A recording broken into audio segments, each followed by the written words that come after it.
Project what? Starm. What does that mean? It's absolutely nonsense. I just want people to question it when they look at it. Okay, well, welcome to the show. Different immersive scene today, actually. Yes. We're in a different... And this is... Whoa, yeah. We're actually on location today. In Denver? And we have the lanyards to prove it. Yes. It says here, I am John Nelms, you're Eric Truex. Both from Zoom. Not Truo. Not Tro. Not Tro. Truex. Truex. Yes. Truex. And do you own an axe? I do. Yeah? I own a couple of axes. I'm a bit woodsy at times. Yeah, I would imagine the forest of Michigan are quite dense. They are. Yeah, They so are. you have to have an And axe. I have also learned that owning an axe and being good at an axe is not true. Like, just because you buy an axe, they will sell you an axe. There's nobody checking to see if you know how to use that thing. There's no like qualifications. There's no background safety. checks. Yeah. Like it's so yeah, you can just go buy an axe and they're kind of dangerous at times. Advanced weaponry. Yes. Okay. Well, why are we here today? We are attending in person the Zoom Customer Experience Bootcamp. Zoom Customer Experience Bootcamp, and talk about what the customer experience is now, specifically as it relates to Zoom. We just expanded it.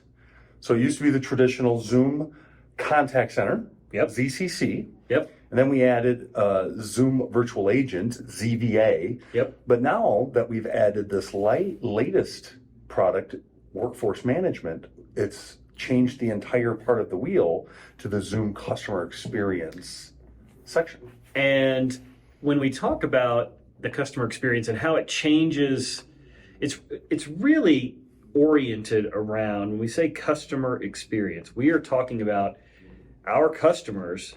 So Yes. how do those customers want to interact? If I pick up my phone, if you pick up your phone, how do we want to contact organizations? And I think for me, the traditional way that I think of is telephony, right? You dial a 10-digit number here in the US, you make a phone call, it queues up to somewhere, somehow, and hopefully you don't have to wait too long in queue, and then you're talking with someone.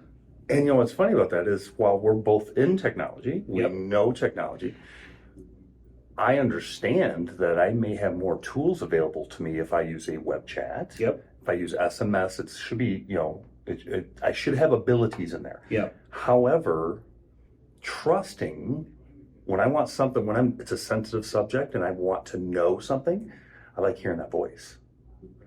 I like that live person. So that's where. But do you think it varies user to user? Like, do you think there's, I know for me, I text a lot. Mm-hmm. If I can text an organization, especially, let's say that I'm in a noisy environment, I'm sitting even on an airplane where I can't pick up a phone, I'm in a situation where maybe I'm in a meeting, but I could fire off a quick text message.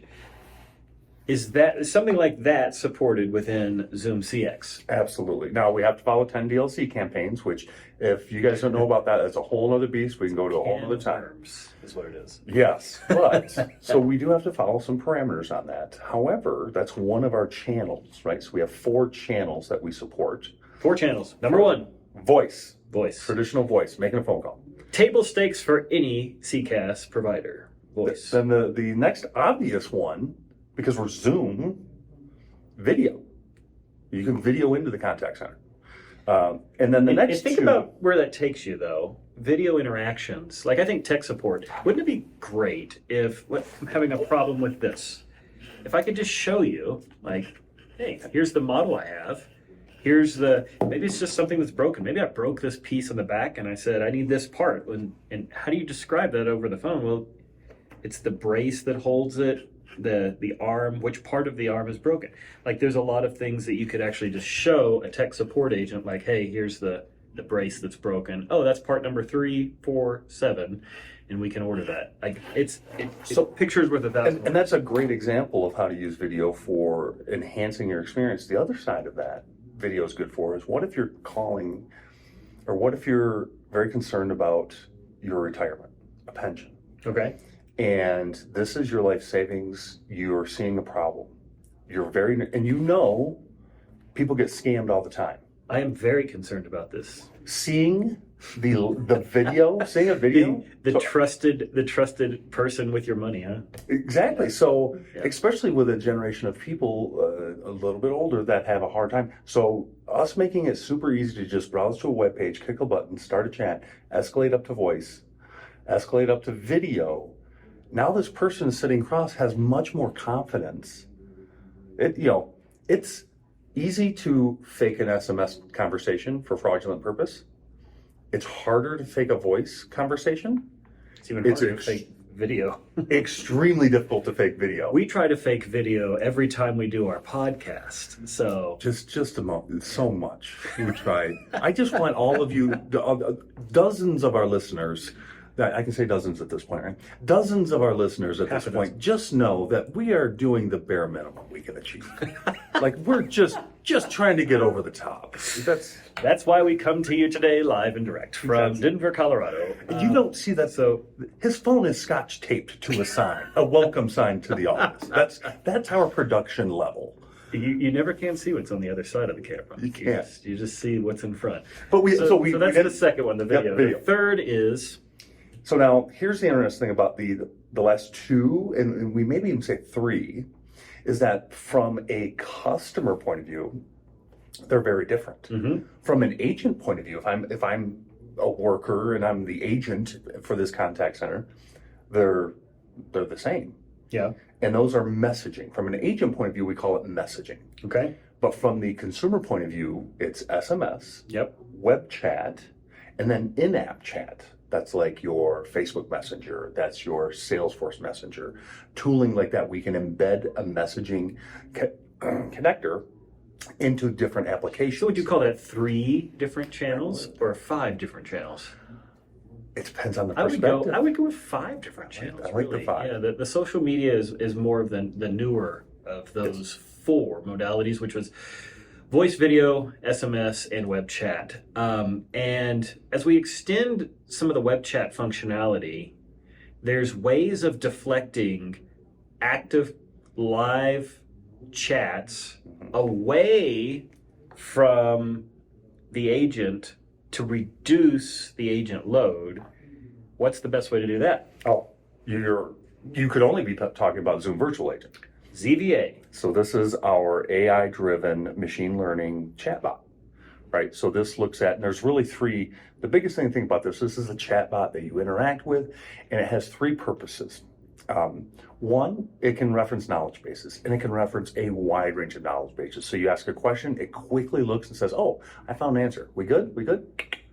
Nice. That's the first and primary method that we like chatbots for, is giving information. The second one is a really, really big time saver. So that's the knowledge base is great for the consumer. Yep. The second one is great for a company, and that's where we dip into workflows. Yep. So we have it do a function, we have it do a password reset, we have it do a balance lookup, we have it do some piece of task that a agent would generally have to do, and this can do it faster, stronger, better. Yeah. But it's still isolated to its given parameters of control. Right. And then the third one is, okay, I couldn't find the information you wanted. I couldn't perform the function that you wanted. I can hand you off to a live person. Those are the 3 primary. And the live person, right? The live person gets the entire transcript up to this point. So if there were some interactions that have taken place already, if there were lookups that had taken place already, all of that is passed on to the agents. Because one of the things that I personally hate the most, and this is usually in a rage. Yes, rage monster. The way that we oftentimes will call into a IVR, or in this case, Zoom Virtual Agent, a virtual bot. It doesn't pass along the variables. You know they know it. You know they do. What was your name again? Your name and your 16-digit account number, please, that I just entered. So it passes all that along. Yes. And that makes a huge difference with the satisfaction level of the customer. It can pass that along. It can also interface with existing customer resource management databases and things like that to bring up relevant information about that customer. We got a bunch of cool routing tools and all that cool stuff. You guys should check it out. But it allows that richer, deeper information Yep. to be part of the conversation, and easy, right on the fingertips. Because I get furious when I call certain companies about my cell phone usage, Yeah. and I've got to repeat the information. I'm okay if I say it once, even though you know it. You know my number because I get it from you. You know, and I'm talking to you right now, right here, right here, right here. They're watching. Fix your stuff. You know who I am. Fix your stuff. Well, on that note, on that sour note, I think it's time to close it out. Things that I don't notice about Eric when we're on our virtual immersive scene. You trim your nails very short. Very. I have a horrible habit of biting my nails. When I'm thinking about something, I feel like I'm like deep in thought. I'm like, oh crap, I did it again. Yeah, your nails are extremely short. I never noticed this about Eric until sitting here to this very moment. So aren't you glad you were with me as I discovered that? Yes. Thanks so much for watching. We will see y'all next time. Maybe we'll be in person next time. Maybe. I You'll love have to that. watch. Between two phones, but now we're between two walls. I know. Yeah, between two walls. All right. Bye, everybody.